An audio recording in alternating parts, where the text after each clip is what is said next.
नमस्कार दोस्तों, स्वागत है अपने YouTube channel top trending GK में। दोस्तों इस वीडियो में देखने वाले हैं एसएससी फेज 9 एग्जाम जो हायर सेकेंडरी लेवल का 14 मार्च 2022 को हुआ है। तो इस सेट में पूछे गए 25 जीके के सवाल एक्स्ट्रा फैक्ट सहित कवर करेंगे। आने वाले 10+2 एग्जाम हो गया, एनटीपीसी सीबीटी ग्रुप डी, इन सभी के लिए काफ़ी महत्वपूर्ण रहने वाला ये सवाल। तो वीडियो के अंत तक जरूर बने रहना। इससे पहले आपकी 10+2 लेवल की ये जो सिलेक्शन पोस्ट फेज 9 एग्जाम के 2 पेपर का वीडियो आ चुका है, वो यदि आपने नहीं देखा तो चैनल पर अवेलेबल देख सकते हो। बाकी इसी सेम एग्जाम की ग्रेजुएशन लेवल के सारे 5 शिफ्ट के पेपर कवर किए गए हैं। उसकी पीडीएफ फाइल भी टेलीग्राम चैनल पर अवेलेबल है। इसकी भी ऑल शिफ्ट की एक साथ आपको मिलने वाली जैसे ये पूरी सीरीज कंप्लीट हो जाती है। तो इस सीरीज से जुड़ने के लिए चैनल को सब्सक्राइब करके बेल आइकन हिट कर देना। तो चलिए यहाँ पर क्वेश्चंस कंटिन्यू करें। उससे पहले मैं आपको बता दूँ, जो भी कैंडिडेट एसएससी हो या फिर रेलवे एग्जाम की तैयारी करते हो और मॉक टेस्ट नहीं लगाते हैं, तो अभी भी आपके पास मौका है, अवसर है। डेली एक मॉक टेस्ट लगाकर अपनी तैयारी को रखिएगा, कॉन्फिडेंस लेवल को बढ़ाइएगा, टाइम मैनेजमेंट को बेहतर कीजिएगा। और टाइम मैनेजमेंट के लिए आपको क्या चाहिए, ज़्यादा से ज़्यादा प्रैक्टिस है। वो कब होगी, जब आपकी तैयारी के साथ साथ मॉक टेस्ट आप अटेम्प्ट करेंगे। तो टेक्स्ट बुक पर अभी ऑफर चल रहा है, जिसके तहत आपको ईयरली पास है वो टीटीजी के कूपन कोड यूज़ करते हुए मैक्सिमम 39 रुपये का डिस्काउंट लेकर ये डील को ग्रैब कर सकते हो। इसके लिंक डिस्क्रिप्शन बॉक्स में टेक्स्ट बुक ऐप और वेबसाइट दोनों पर ये डील अवेलेबल है, जिसमें सेम एग्जाम पैटर्न पर आधारित, डैशबोर्ड पर आधारित यहाँ पर आपको मॉक टेस्ट देखने को मिलता है।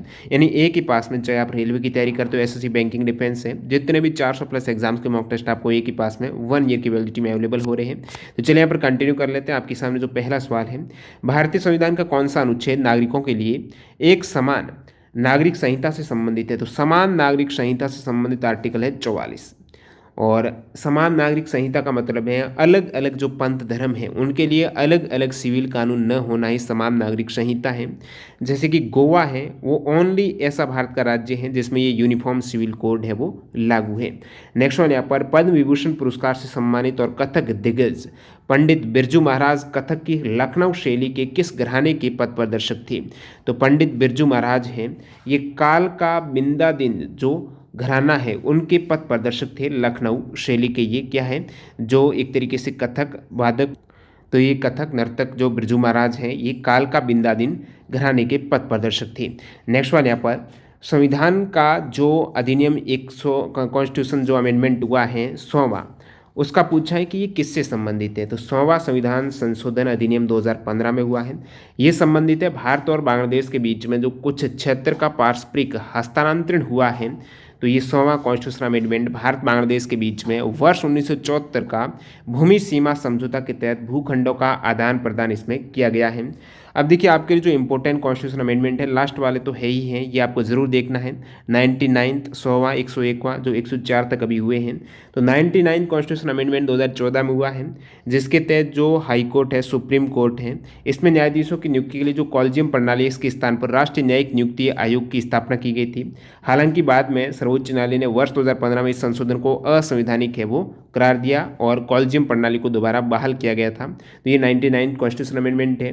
101वां संविधान संशोधन, जहाँ से अक्सर एग्जाम में सवाल आते हैं, जीएसटी की शुरुआत है, 101वें संविधान संशोधन एक्ट के जरिए की गई है। 102वां है, राष्ट्रीय पिछड़ा वर्ग आयोग को संवैधानिक दर्जा दिया गया है, 102वें कॉन्स्टिट्यूशन अमेंडमेंट 2018 के जरिए। 103वां है, ईडब्ल्यूएस कैटेगरी को जो 10% आरक्षण है उससे संबंधित। 104वां, लोकसभा और विधानसभा में एससी एसटी के लिए आरक्षण की अवधि जो 10 वर्ष बढ़ाई गई है, वो 104वें कॉन्स्टिट्यूशन अमेंडमेंट के जरिए बढ़ाई गई है, जो 25 जनवरी 2030 तक इन सीटों का आरक्षण का बढ़ाने का प्रावधान यहाँ पर किया गया है। साथ ही साथ एंग्लो इंडियन समुदाय का जो प्रदत्त आरक्षण था वो यहाँ पर समाप्त हो गया है। अगला सवाल है, भारत के पूर्व राष्ट्रपति स्वर्गीय डॉक्टर एपीजे अब्दुल कलाम के नाम पर 15 अक्टूबर 2020 को आरंभ किया गया कार्यक्रम कपिला किससे संबंधित है? कपिला जो कार्यक्रम है, यानी Kalam program for IP literacy and awareness, IP यानी इंटेलेक्चुअल प्रॉपर्टी जो बौद्धिक संपदा, साक्षरता और जागरूकता से संबंधित ये अभियान है, जो 15 अक्टूबर 2020 को केंद्रीय शिक्षा मंत्रालय ने पूर्व राष्ट्रपति डॉक्टर एपीजे अब्दुल कलाम की 89th जो जयंती है उस पर जो आविष्कारों के पेटेंट के प्रति जागरूकता हेतु ये बौद्धिक संपदा, साक्षरता एवं जागरूकता शिक्षा अभियान, जिसे शॉर्ट में आप कहेंगे कपिला है, इस कार्यक्रम की शुरुआत की गई है। इसका प्रमुख उद्देश्य में इस अभियान के तहत उच्च शिक्षण संस्थानों में शिक्षा प्राप्त करने वाले छात्रों को उनके आविष्कार को पेटेंट कराना चाहते हैं उनके आविष्कार हैं, तो ये सही प्रणाली रहेगी, उसको आसान किया गया है।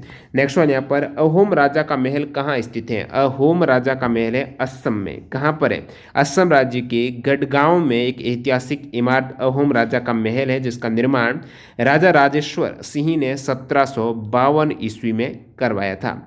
नेक्स्ट वन यहाँ पर, फील पाँव जो हाथी पाँव आप कहेंगे, ये लस्सी का फाइलेरिया के रूप में भी जाना जाता है। ये किसके कारण होता है? फील पाँव लस्सी का फाइलेरिया है, ये परजीवी कृमि के कारण होता है। और ये जो डिजीज़ है, ये जो पैरासाइट वॉर्म या फिर परजीवी कृमि के कारण होने वाले, जिसमें पाँव फूलकर हाथी के पाँव के समान मोटे हो जाते हैं। निम्नलिखित में से कौन सा भूटान का सबसे ऊंचा पर्वत है? इससे पहले म्यांमार का सबसे ऊंचा पर्वत आया था, जिसमें मैंने एक्स्ट्रा फैक्टर बताया था आपको। यहाँ पर भूटान का सबसे ऊंचा पर्वत पूछा है, तो ये हो जाएगा आपकी गंगखर पुनसुम, और ये हाईएस्ट अनक्लाइम्ड माउंटेन है। वैसे कैलाश माउंटेन भी अनक्लाइम्ड है, लेकिन सबसे अधिक ऊंचाई पर जहाँ पर कोई भी पर्वतारोही नहीं चढ़ पाया है उसकी पीक पर, वो है दोस्तों गंगखर पेंसुम, जो कि कहाँ पर? भूटान में है, जिसकी हाइट है 7570 मीटर है। म्यांमार का सबसे ऊंचा पर्वत है, इससे पहले पूछा हुआ है ये इसी फेज 9 एग्जाम में, वो दोस्तों हो जाएगा खांगपो राजी है, 5881 किलोमीटर इसकी हाइट है म्यांमार का। बांग्लादेश का है साका होफोंग है, 1063 मीटर की हाइट है। नेपाल का और चाइना का माउंट एवरेस्ट हो जाएगा। पाकिस्तान का जो हाईएस्ट पीक है वो नंगा पर्वत की है, हाईएस्ट पीक इन पाकिस्तान नंगा पर्वत है, K2 है। ये पाकिस्तान एडमिनिस्ट्रेटेड कश्मीर में आ जाता है। हिंदू कुश का जो सर्वोच्च, ये भी पाकिस्तान में रहता है, एग्जाम में पूछा जाता है। हिंदू कुश पर्वतमाला का जो सर्वोच्च शिखर है वो है त्रिचमीर है, जिसकी हाइट 7690 मीटर है। भारत का है कंचनजंगा है, भारत नेपाल बॉर्डर पर है, 8586 मीटर की हाइट पर। माउंट K2 है, ये गॉडविन ऑस्टिन के नाम से जाना जाता है। ये सेकेंड हो जाएगा हाईएस्ट माउंट एवरेस्ट के बाद में, और ये कंचनजंगा से भी ज़्यादा हाइट पर है, लेकिन ये पाक ऑक्यूपाइड कश्मीर में है, इसलिए काफ़ी बार इसको भारत में काउंट नहीं किया जाता है। भारत के लिए यहाँ पर कंचनजंगा, बाकी आपको इंटायर पूर्णतः भारत में पूछे, बाकी कोई भी देश का ना हो, वो हो जाएगा नंदा देवी माउंटेन, 7816 मीटर की हाइट है। अफगानिस्तान का सबसे हाईएस्ट पीक है माउंट नोशक। नेक्स्ट वाले यहाँ पर, जनवरी 2022 में भारत सरकार के मुख्य आर्थिक सलाहकार के रूप में किसे नियुक्त किया गया है? जनवरी 2022 में भारत सरकार के मुख्य आर्थिक सलाहकार के रूप में दोस्तों डॉक्टर वी अनंत नागेश्वरन को नियुक्त किया गया है। ये पद 17 दिसंबर 2021 से खाली था। उससे पहले कौन थे? KV सुब्रमण्यम थे। अभी मुख्य आर्थिक सलाहकार हैं डॉक्टर वी अनंत नागेश्वरन। नेक्स्ट वाले यहाँ पर, निम्नलिखित में से कौन सा शब्द जिसे अति संवेदनशीलता के रूप में जाना जाता है का उपयोग उस स्थिति का वर्णन करने के लिए किया जाता है जिसमें मानव शरीर में किसी पदार्थ जैसे भोजन या औषधि के लिए अतिरंजित अनुक्रिया होती है?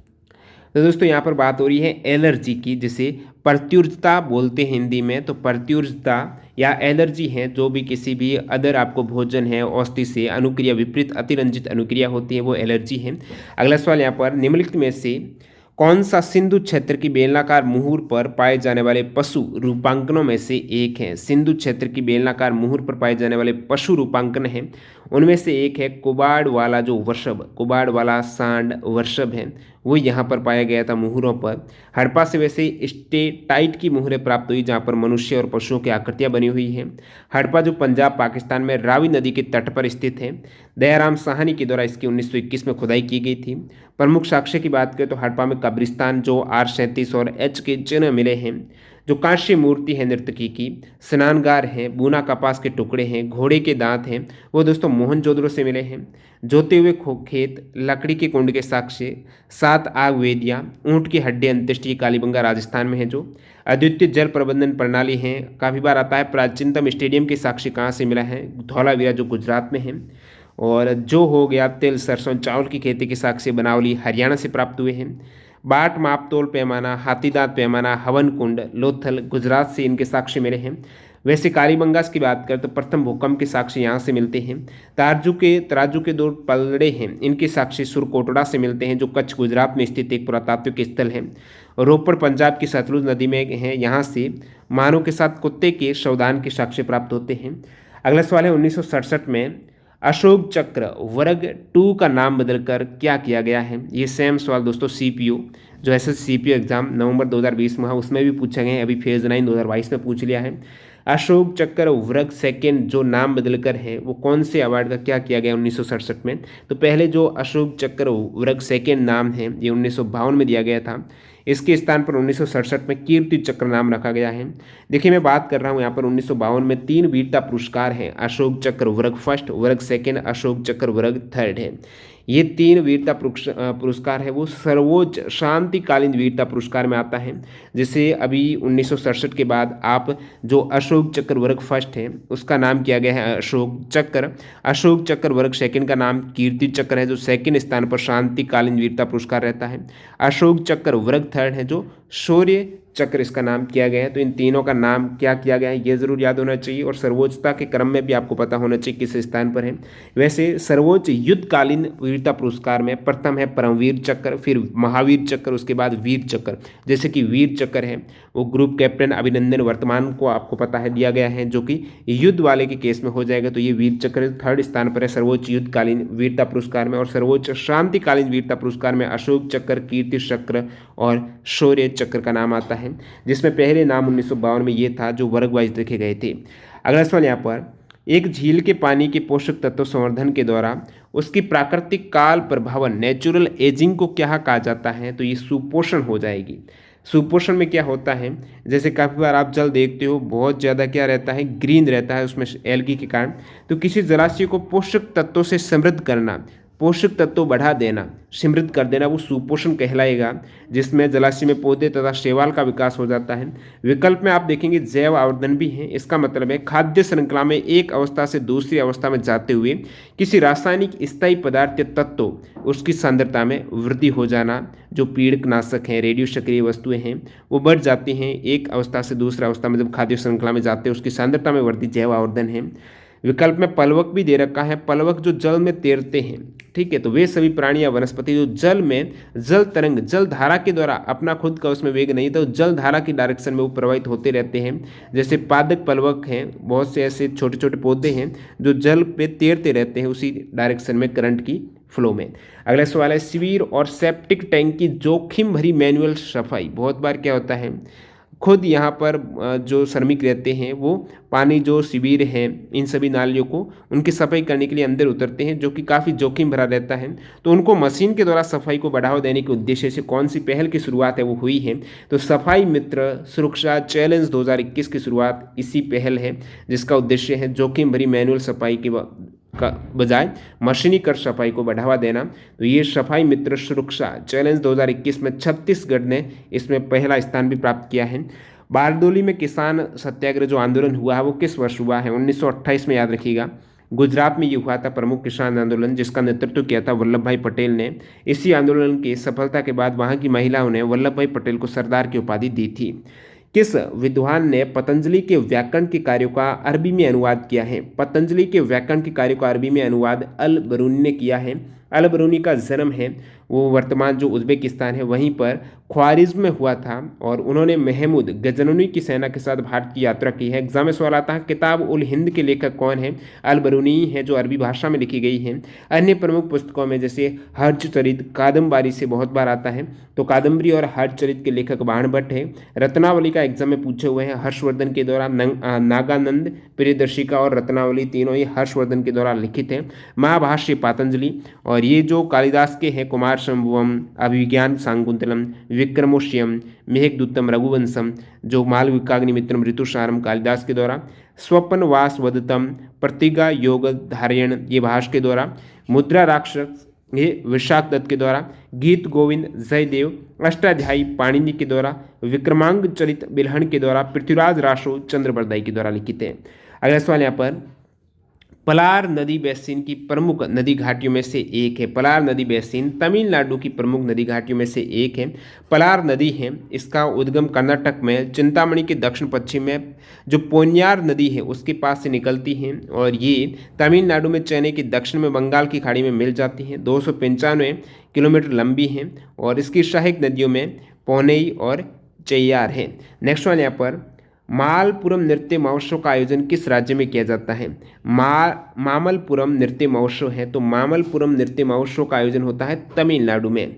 जनवरी 2022 में भारतीय राजनेता गुलाम नबी आज़ाद को कौन सा पुरस्कार प्राप्त हुआ है? गुलाम नबी आज़ाद को जनवरी 2022 में पद्म भूषण पुरस्कार से सम्मानित किया गया है। आपको याद रखना है 2022 में जो पद्म अवार्ड दिए गए हैं वो किनको और कितने जनों को दिया गया, जैसे कि पद्म विभूषण 4 जनों को, पद्म भूषण 17 जनों को और 107 जनों को पद्मश्री अवार्ड दिया गया है। 4, 17, 107 याद रखिएगा। जो पद्म विभूषण 4 जनों को दिया गया है, क्या नाम है उनका, किस कैटेगरी में दिया गया है, कहाँ से बिलोंग करते हैं? पद्म विभूषण 4 जनों को, जैसे में प्रभा अत्रे, इनका नाम है, कला के क्षेत्र में महाराष्ट्र से बिलोंग करते हैं। राधेश्याम खेमका, इन तीनों को मरणोपरांत मिला है। जनरल बिपिन रावत और श्री कल्याण सिंह, पब्लिक अफेयर्स में कल्याण सिंह जो उत्तर प्रदेश से हैं, सिविल सेवा का जनरल बिपिन रावत। राधेश्याम खेमका, साहित्य और शिक्षा जरूर याद रखिएगा, राधेश्याम खेमका, बिपिन रावत, कल्याण सिंह, प्रभा अत्रे। पद्म विभूषण 2022, पद्म भूषण 2022 17 जनों को दिया गया, जिसमें गुलाम नबी आज़ाद का नाम जो आपको सवाल में पूछा उनको पद्म भूषण मिला है। पब्लिक अफेयर्स के क्षेत्र में विक्टर बनर्जी, गुरमीत बाबा, बुद्धदेव भट्टाचार्य, नटराजन चंद्रशेखरन, कृष्ण एला और श्रीमती सुचित्रा एला। एग्जाम में सवाल था किसको दिया गया किसको नहीं दिया गया, तो इनसे कंफ्यूज न होने के लिए जरूर सभी याद रखिएगा। मधुर जाफरी, देवेंद्र झाझरिया, राशिद खान, राजीव महर्षि, सत्यनारायण नडेला, सुंदर राजन पिच्चई, साइरस पूनावाला और संजय राजाराम, प्रतिभा राय, स्वामी सच्चिदानंद, वशिष्ठ त्रिपाठी, इन सभी को दिया गया पद्म भूषण। किस नोबेल पुरस्कार विजेता ने cooking to save your life लिखी है? ये पुस्तक 2021 में cooking to save your life लिखी गई है, जो पाक कला पर लिखी गई पुस्तक है अभिजीत बनर्जी के द्वारा। इनको 2019 में जो इकोनॉमिक्स का नोबेल प्राइज मिला है, इनमें ये भी है 3 जनों को जो मिला था वैश्विक गरीबी को कम करने के दृष्टिकोण हेतु, एस्थर डुप्लो, माइकल क्रेमर के साथ अभिजीत बनर्जी को। जनवरी 2022 में किस भारतीय खिलाड़ी को 2021 के लिए the world games athlete of the year के रूप में चुना गया? The world games athlete of the year award जनवरी 2022 में ये दिया गया है भारतीय हॉकी खिलाड़ी PR श्रीजेश को। इस पुरस्कार को प्राप्त करने वाले ये सेकंड भारतीय बने। इससे पहले या फिर कहे तो प्रथम ये जो the world athlete of the year का अवार्ड दिया गया था रानी रामपाल को दिया गया था 2019 का, जो 2020 में दिया गया था। अगला सवाल, अमेजन प्राइम वीडियो ने विश्व में अपना पहला मोबाइल ओनली प्लान किस देश से शुरू किया है? जो अभी मोबाइल ओनली प्लान 89 रुपये में एक मंथ का है अमेजन प्राइम वीडियो का, तो विश्व में अपना पहला ये मोबाइल ओनली प्लान है, इंडिया में लॉन्च किया गया है एयरटेल की भागीदारी के साथ में। भारत के संविधान का कौन सा आर्टिकल ग्राम पंचायतों के संगठन से संबंधित है? ग्राम पंचायतों के संगठन से संबंधित आर्टिकल 40 है। जब पंचायतों की बात आई है तो आपको पता होना चाहिए 73वें संविधान संशोधन 1992 के द्वारा संविधान की 11वीं अनुसूची जोड़ी गई है, जिसके तहत पंचायतों के अंतर्गत टोटल 29 विषयों की सूची व्यवस्था है। तो ये कितने विषय हैं जरूर याद रखिएगा। और ये जो शुरुआत है पंचायती राज जो त्रिस्तरीय व्यवस्था है, इसका उद्घाटन 2 अक्टूबर 1959 को राजस्थान के नागौर से हुआ है, जवाहरलाल नेहरू जी ने उस समय। और बलवंत राय मेहता समिति है, इससे पहले गठित हुई थी और इनकी सिफारिशों पे एग्जाम में सवाल आता। बलवंत राय मेहता समिति किससे संबंधित है? पंचायती राज व्यवस्था से संबंधित है। पंचायत की बात आई तो संविधान के किस भाग में है? तो भाग 9 में पंचायतों का वर्णन आर्टिकल 243 से 243 ओ तक मिलता है। पंचायती राज दिवस 24 अप्रैल को, क्योंकि 24 अप्रैल 1993 से लागू की गई है। पंचायती राज दिवस मनाने की शुरुआत 2010 से हुई है। अगला सवाल यहाँ पर देखते हैं अपन, भारत की जनगणना 2011 के आंकड़ों के अनुसार भारत की जनसंख्या की कुल वृद्धि में 2001 से 2011 के बीच किस राज्य का दूसरा सर्वाधिक प्रतिशत योगदान रहा है? 2001 से 2011 के बीच में जो जनसंख्या वृद्धि रही है भारत की टोटल, वो 17.6% रही है, यानी 18 करोड़ जनसंख्या बढ़ी है। 2011 के सेंसस के अकॉर्डिंग 121 करोड़ भारत की आबादी है।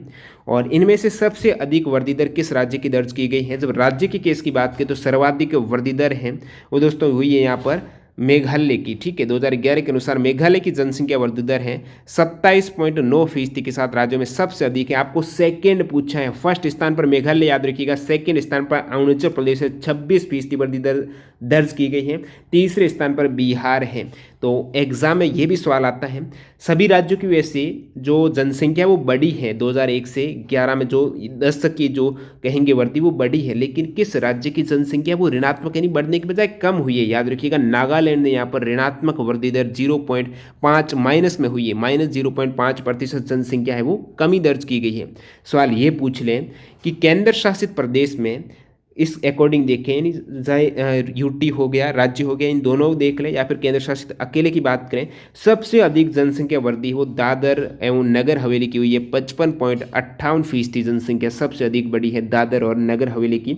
और लक्षद्वीप की जनसंख्या वृद्धि दर यूटी के केस में सबसे कम 6.30% रही है। और राज्यों के केस में सबसे कम जनसंख्या वृद्धि दर वो केरल की रही है। तो आप कहेंगे नागालैंड ऋणात्मक की है, लेकिन वृद्धि है, वृद्धि यहाँ पर सबसे कम 4.91% बढ़ा है, लेकिन कम बढ़ा सबसे वो केरल की है।